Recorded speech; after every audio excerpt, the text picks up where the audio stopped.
Let me tell you a true story from New York City, back when the streets had fewer tall glass towers, and many families still dreamed about building something that would last.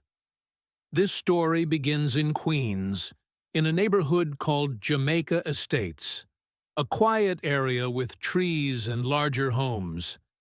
It is the place where Donald John Trump grew up as a boy, long before he became famous. Donald Trump was born on June 14, 1946, in New York City. He was the fourth of 5 children in his family. His father's name was Fred Trump, and his mother's name was Mary Ann MacLeod Trump. His mother was born in Scotland and later came to the United States.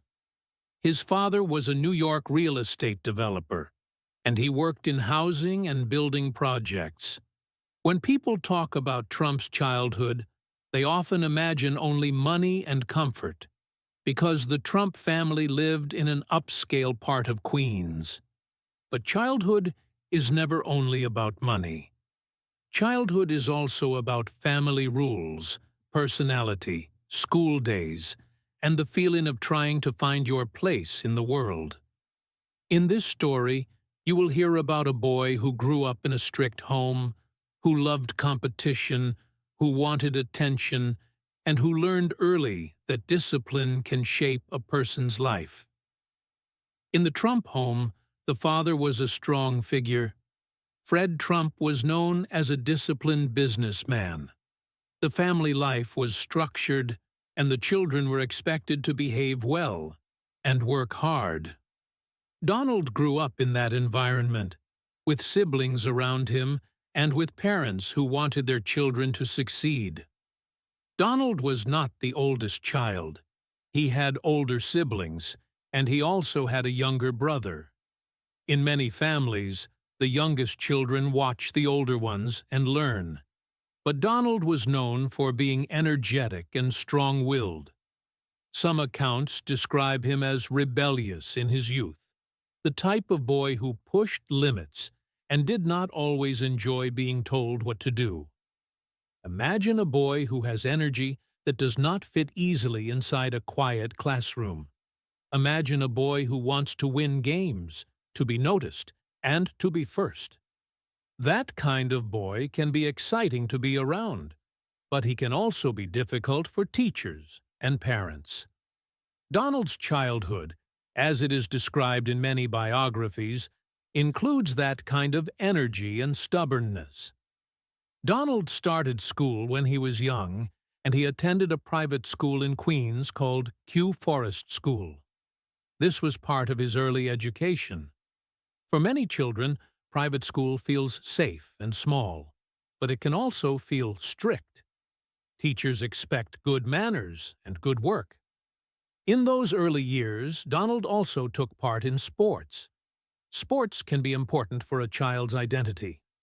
A child who plays sports learns about winning, losing, teamwork, and rules.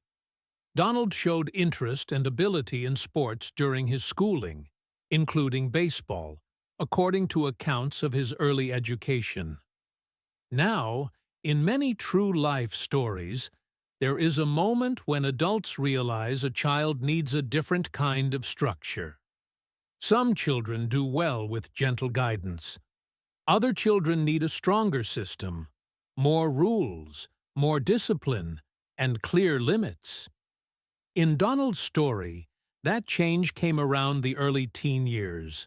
When Donald was about 13 years old, his father decided to send him to a military boarding school, New York Military Academy, often called NYMA. It is located in Cornwall on Hudson, New York, which is outside the city. This was a major change, moving away from home, living with other boys, following strict rules, and waking up to a very different daily schedule. Sources describe this decision as connected to discipline and behavior. The general picture is that Donald had become hard to manage, and his father believed military school would shape him.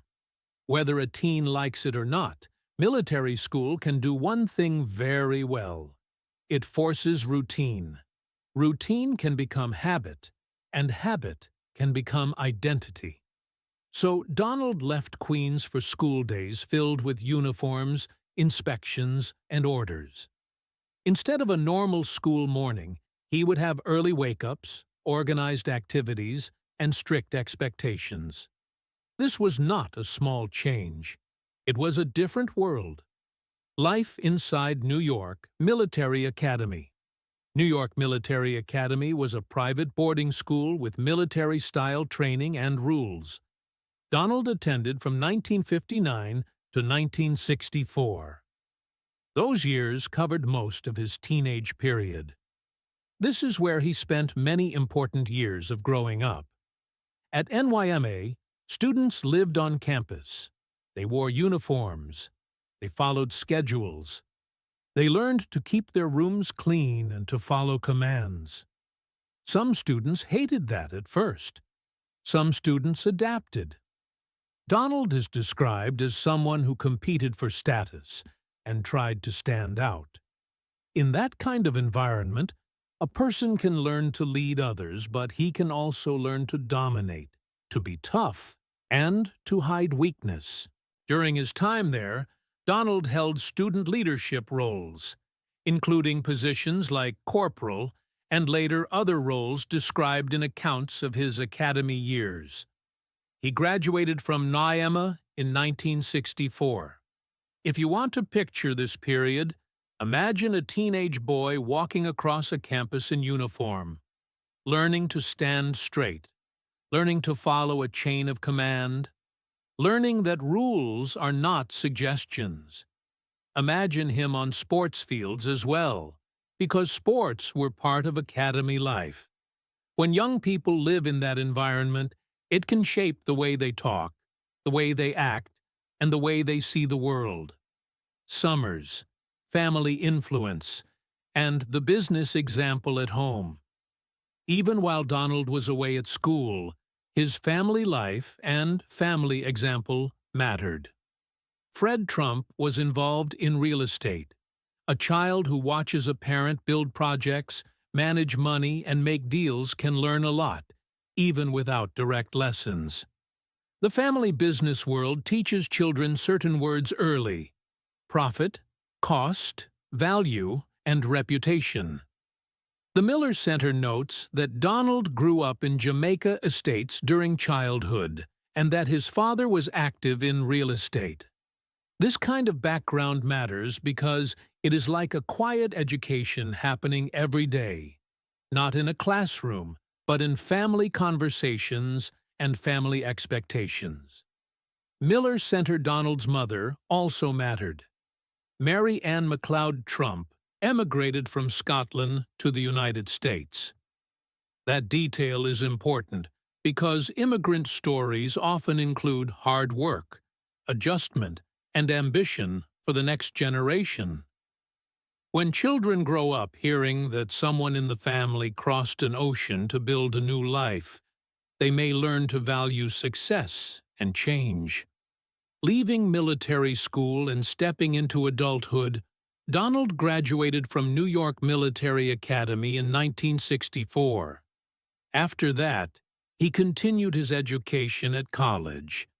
He attended Fordham University for 2 years and then transferred to the Wharton School at the University of Pennsylvania, where he graduated with a degree in economics in 1968. These details come from widely cited biographies like Encyclopedia Britannica and other reputable sources. But even though college is important, the childhood and teen years are the foundation of a life story. What that childhood can teach us. There is something important to say as a storyteller. Facts give us the frame, but the meaning comes from how we understand them. A child's environment shapes him, but it does not fully control him. Donald's environment included structure, money, and strong adult influence, but it also included pressure. A strict home can create ambition.